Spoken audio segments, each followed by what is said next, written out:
All right. Marquita, so nice to have you on People Just Like You. We're excited to talk with you today and ask a few questions and get to know you a little bit more. Thank you. I'm so excited too. I almost Yeah. feel like a game show. How they just happen so randomly. It's amazing. Well, one of these days, maybe I'll get a little bit of a prize money going here. But for now, it's definitely from the goodness of your heart. And I appreciate you coming on and doing the game with me today. Yes, thank you, thank you.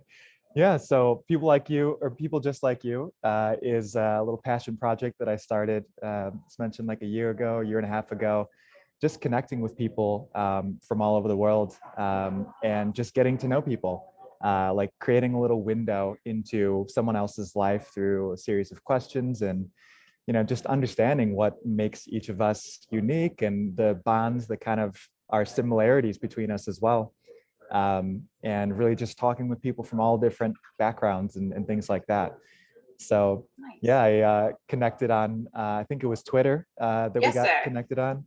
Yeah. Yes. I made a tweet about I think it was about the candle and meditation.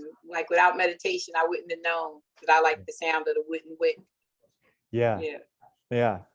Yeah. I've been on a meditation kick and yoga kick for the last year and a half. So Okay. those posts and energy and vibes and everything definitely draw me in. So yeah, so I felt drawn to your post and yeah, I'm definitely excited to ask you a few questions. So I did get a chance to check you out a little bit, and I saw Okay. that you run a website called Inner Me Stories. Would you Yes. mind telling us what that's all about? What prompted you to start that? How has running that been? um how I started it was just with my own spirituality journey and trying to unpack my own whys of why I do things, why I think the way I do. And I had an experience with a life coach, and one of the things that came out of that, one of the ways she empowered me was telling me how I am a creator of my own journey. And it stuck with me. It took some years, but learning more about like how our brains kind of work, it made me realize I give my brain too much credit. Like I let it run on autopilot an awful lot with the choices and decisions I make. And I wanted to figure out what it is that I've been saying to myself. This led me to some of the choices and decisions I've made. And that's why it's called that Inner Me Stories, the things in my own head of how I'm figuring stuff out. But I realized that while I am an individual, I can't be so incredibly unique that the little quirks and triggers and things like that are only my own. So I put everything on a site as a way to kind of share where I'm vulnerable and where I'm growing. And yeah, that's that. And as far as how it's been running it's been yay and yikes, because it's not How do you anything say I've that? ever done before. I usually write in my notebook. So that's the other piece of it. I haven't shared my writing very widely before either. So all of this is about maybe 10 yards way out my comfort zone, even though it's still in this very nascent stage here. Yeah, interesting. What was it like to publish something, to go from out of your comfort zone and to go from something that's private and just yours to now having it out on the internet?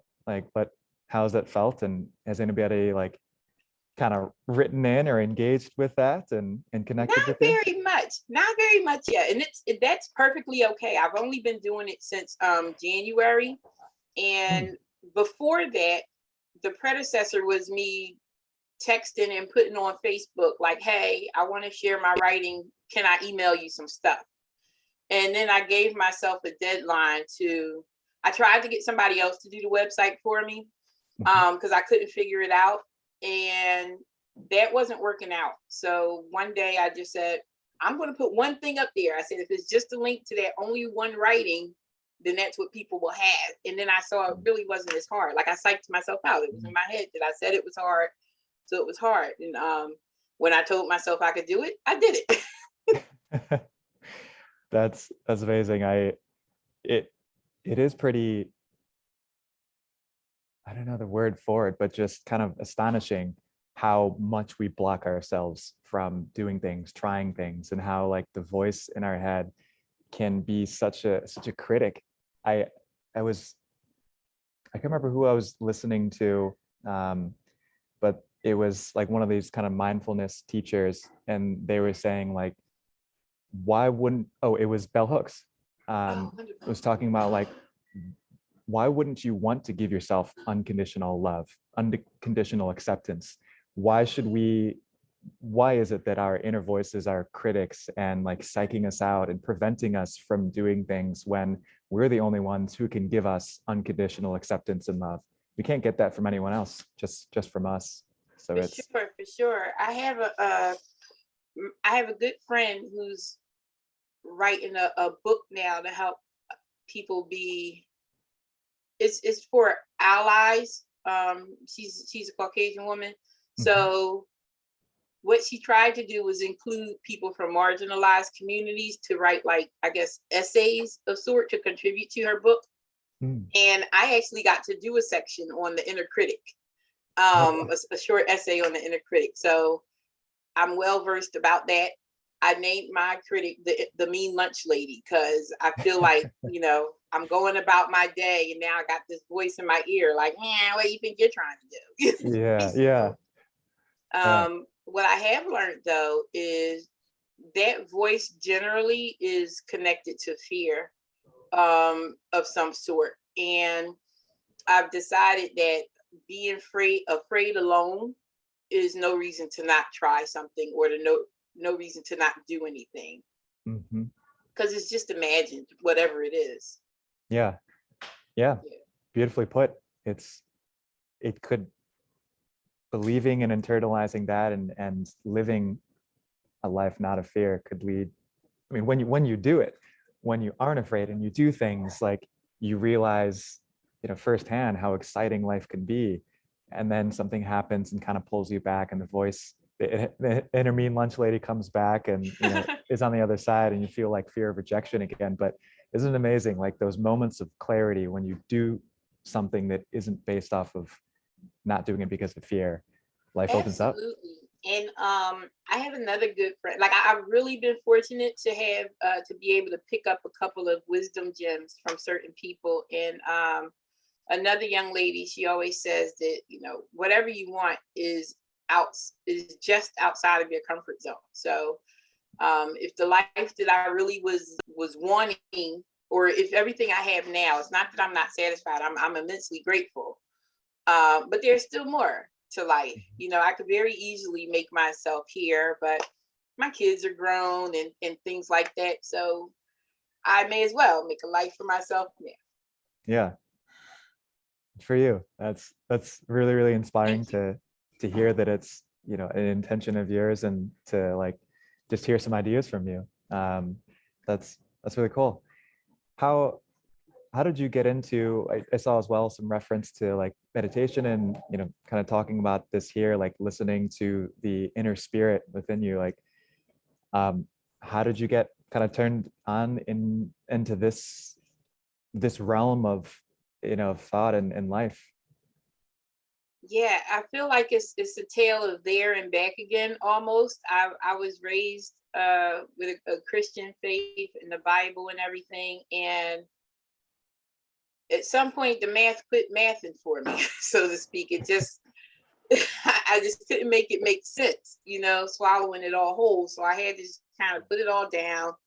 And I went through a couple of things before I landed on meditation. I tried crystals and all of that stuff. And I'm not poo-pooing on it because I still have my crystals. I still use them. But Buddhism, I guess, I said, well, what's the next, what seemed harmless away from Christianity? So I connected with that. And there's a monk who recently passed away, Thich Nhat Hanh. Have you heard of him? I have. I didn't realize that he recently passed away. He did in the last couple months, I think. Oh, And wow. I was dealing with depression pretty bad. And he has a book called The Art of Transforming Suffering.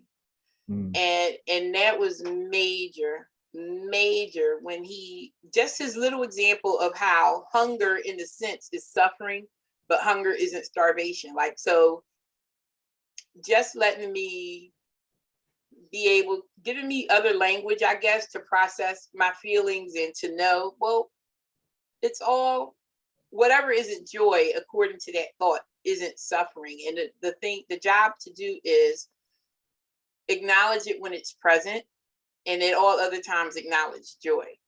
So I started finding small things to be grateful for. It literally started with, thank you, God, for waking me up this morning. Thank you that I made my bed today. And now it's just exploded, because it's really made me realize that as small as I might have felt myself, or confined as I might have felt myself during that time, life was extending me a much bigger invitation than I was accepting, if that makes sense. And it was really because I was hyper focused on things I couldn't change or couldn't affect change on immediately.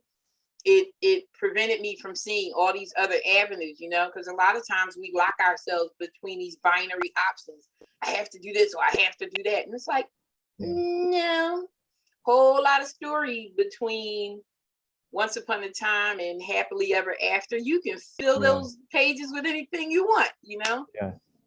So yeah, I really, it's affected me so much that if I were a slightly different person with more means, I would actually just pack my bag and jump on a rail car and travel and see, because I feel like it's like, that's possible. If that's what I decide to do, God would let me have that. Yeah. Oh wow, that's amazing. And there's always such a draw to, like a romantic draw to just packing up and going and exploring the world, especially as you get little doses of inspiration that kind of transform you a little bit. It makes you want to see what all is out there, and want to like consume books and read and talk to people more. Like your mind just sees there's so much more out there, and that's the beauty in life. Yeah, and I also read a book called The Alchemist. It's right here. Alchemist. Paulo Coelho. Okay, I'm gonna write that one down. I'm sure I'm butchering his name, but I think he has another book called The Four Agreements or something like that. Oh like yeah, I'm listening to that one now. Okay, so this book, The Alchemist, was a major thing too, and the idea is that rather than changing lead to gold was a metaphor for changing our heavy feelings into things that we could be grateful for and celebrate and cherish. So that's helped as well too, because my treasure is actually here. I could go off and find it, but there is treasure here also that makes my life very rich. Yeah, that's beautifully put. I feel like we're sharing so many books today. This is amazing. I hope anyone who's listening is jotting all these down and can experience some of, you know, this inspiration that we found as well. But that reminds me of Eckhart Tolle. One of the books that he wrote was, I think it's A New Earth, New Heaven and a New Earth, and the opening of that was this. It was a story about a guy who goes up to a beggar who's sitting on a box, and the beggar is like, you know, can you spare any change? Do you have anything? And the guy said, actually, you have a treasure sitting right below you. And the guy's like, what are you talking about? And the beggar says, what are you talking about? And the guy says, have you ever looked inside that box you're sitting on? He said, no. And he looked inside, and, you know, the story goes, it was filled with gold. And it's like, wow. The idea is like, all of us are sitting on a treasure right here, right now. And we don't know how rich our lives and our experiences could be because we're looking elsewhere. We're trying to find treasure in the world. We're like looking everywhere except for like right here and now. And Eckhart Tolle's other book is The Power of Now. It's like the power of the present moment is so rich and incredible. So it's kind of it goes on, you know, to explain more about it. But yeah, it's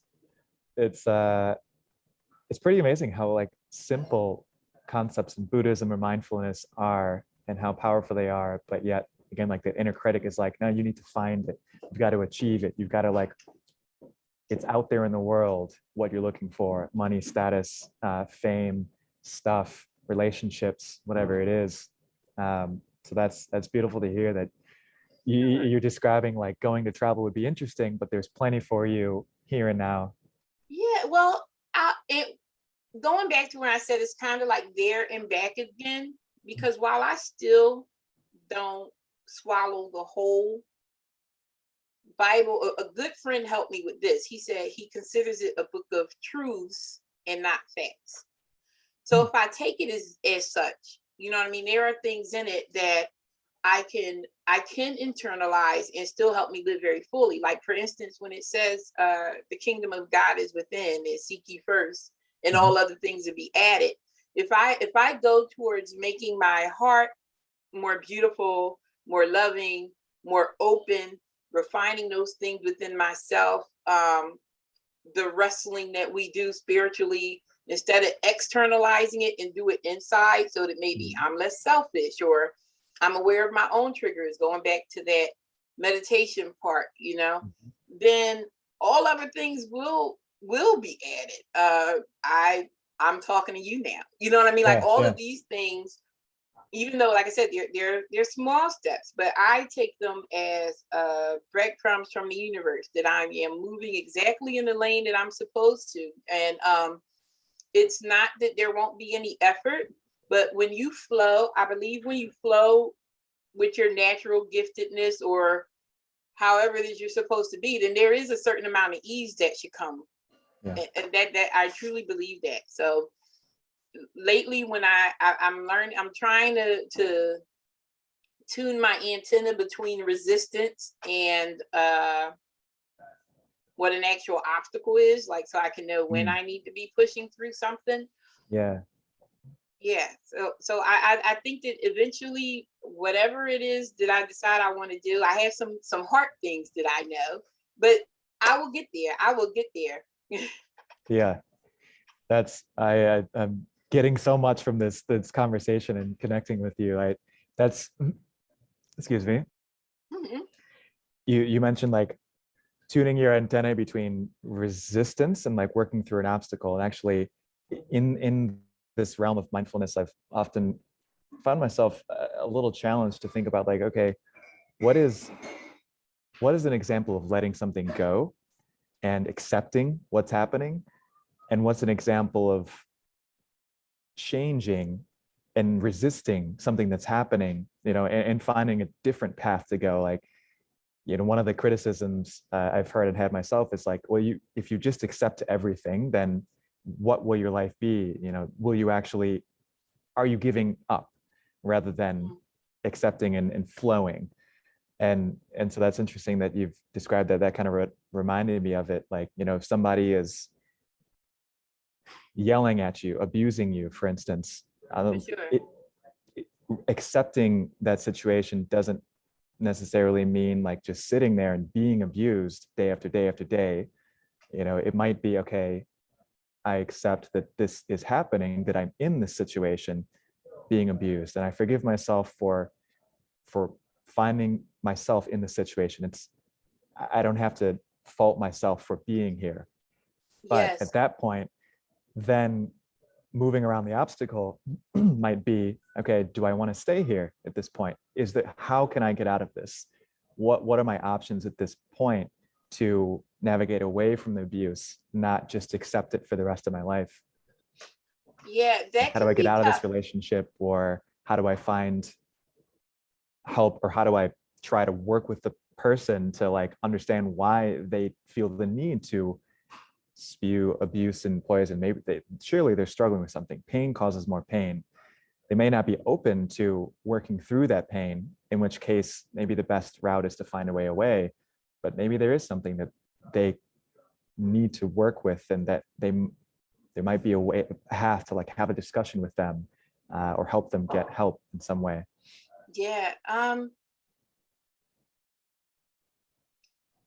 I can pull a little bit from because I've had dysfunctional relationships. I was married for a little over 20 years, and then I divorced.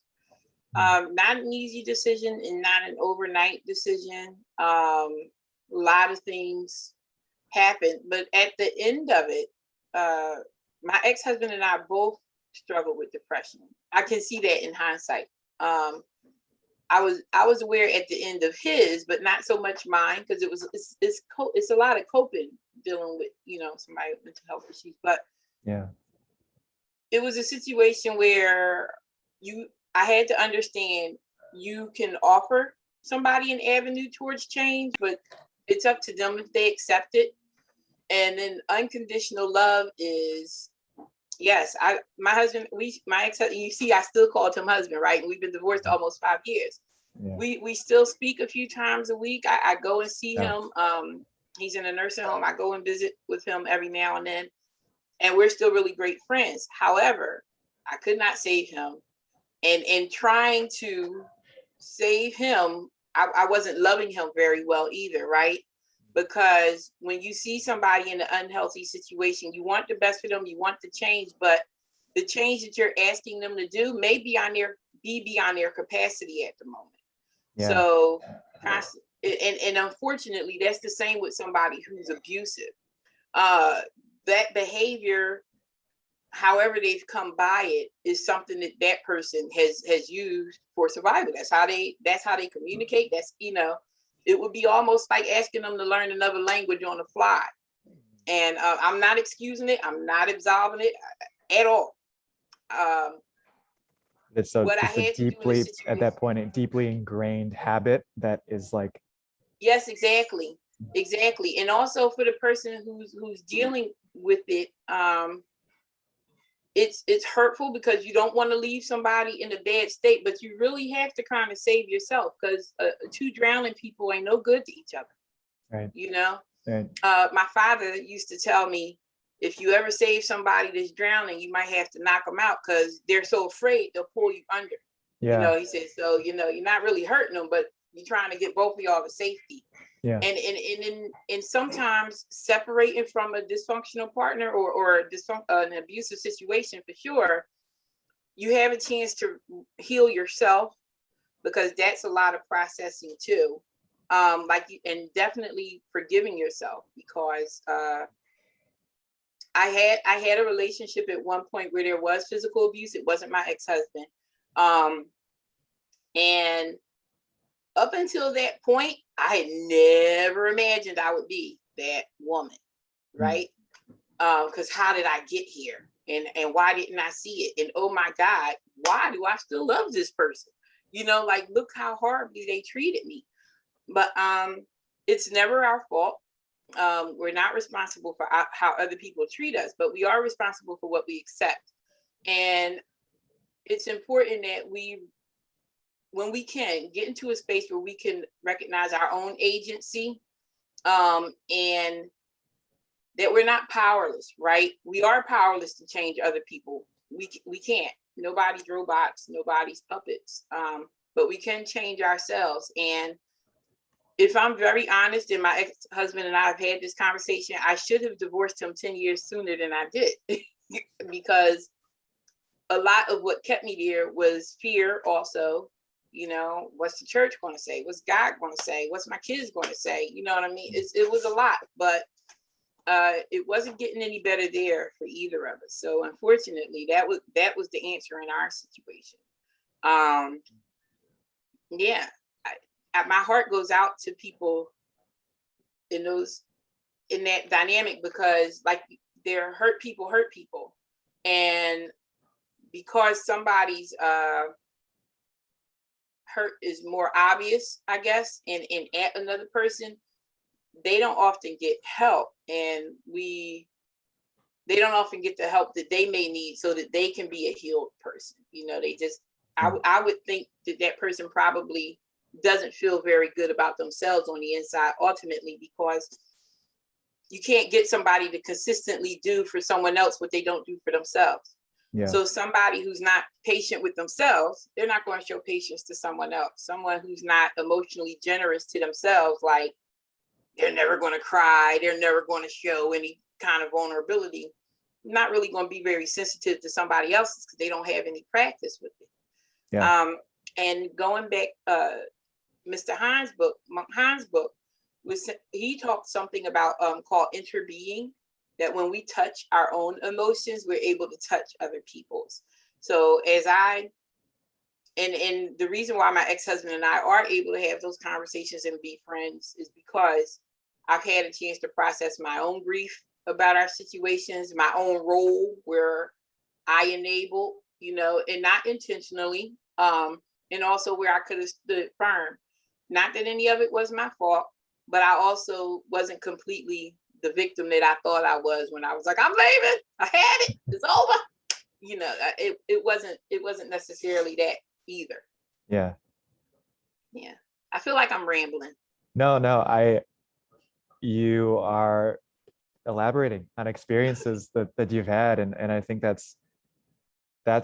this is exactly like the window that I always hope to like get to see through into people's lives, to one, like I'm intensely curious myself and I love having conversations like this. Just I'm a Pisces, and so deep conversations are very much my thing. But I think there is so much wisdom, so much like vicarious wisdom in what you just shared. And I also empathized, and I don't have the same experiences, but I have my own experiences of hurt and pain and situations. And I just, that really spoke to me. And I think again, there was just so much goodness that came out of a challenging situation that it seems like you've found and come to, and that this is it was just a really beautiful chance to listen to your experiences and just hear more. Thank you for sharing. Thank you. Sure. I really, I definitely very interested to read more, from Inner Me Stories, and I feel like I could learn a lot just reading your writings. And also I'm curious if you don't mind to send after the book that your friend was writing that you contributed to. That'd be cool to see too. It's just going to, I think the last I spoke with her, she said maybe by June it might be ready for the public, but I will gladly let you know. Yes, please do. And if you wouldn't mind, I've gone from my notebook to Inner Me Stories. I have a few big goals, which would be eventually to evolve into a podcast, because I also love conversation. I'm a Gemini, so it's always at least 4 people in my head going all the time. So I would love to have a podcast. My big dream is to have a talk show someplace. And but I'm also interested in earning a living from my writing. So I'm working on getting it submitted. I have a rough draft, what my friend and I call, I don't want to curse, but it's a poo-poo rough draft, which means I just got it on the paper. I don't even care how it looks, but it's similar to what we were just discussing. And I wouldn't mind if you read it. I would appreciate your feedback on it. So besides my friend I sent it to, you will be the only one who has read it. So who is read it? I would be honored. Oh, thank you so much. Thank you. Yeah, please do. That would be so cool. I'd love to give back. And I am also, I think you'd be a fantastic podcast and talk show host. I feel like I could listen to you for hours, and that many other people could as well, and that they would be like really good, meaningful conversations too. If it's anything like we're talking today. I appreciate that. Thank you. Yeah. Well, I think I've got one more question for you from another People Just Like You interviewee. Okay. And that is for Rosalie. She asks, we all know that the world needs love, sweet love, but what else could make the world a more peaceful place to live? What do you think?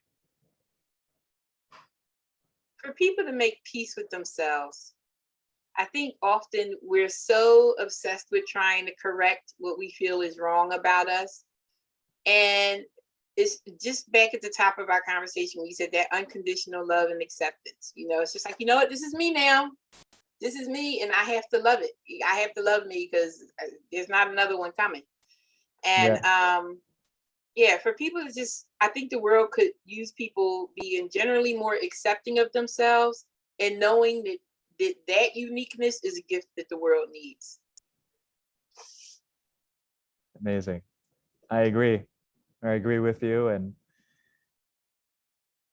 yeah, it's another like simple thing that can Thank feel you. so out of reach though at sometimes when that voice gets to talking, and when there's so many distractions in the world as well, and things that are like taking your attention away from the inside, the internal, and into chasing after things. But Yes. that was really well put. Thank you. Thank you. I'll get that Um, back to Feroz, and yeah, and I'll tag her on Twitter. We connected on Twitter as well. So yeah, okay, cool. Yay, yay, yay. cool. I think you wanted me to have a question for someone. Are we to that part or am I jumping ahead? Yes, we are. That's perfect. Yeah, Okay. feel free to ask your question, and yeah, I'll get the next person to reply. Um, my question would be, what's stopping you from choosing today to be the source of your own joy? Love it. I love it. Perfect. Cool. Well, we got that down here, and I also wrote that down. So there's a couple people in queue, so to speak. So yeah, I will ask that question, and hopefully it sparks more thought, in the next person that I talk to, and the ripple from your post that started with your post, and rippled out to this Oh, conversation nice. here. Will continue with them. Very good. I'm so happy right now. Thank you so much for adding to Yeah, my day. This is major. for sure, for sure.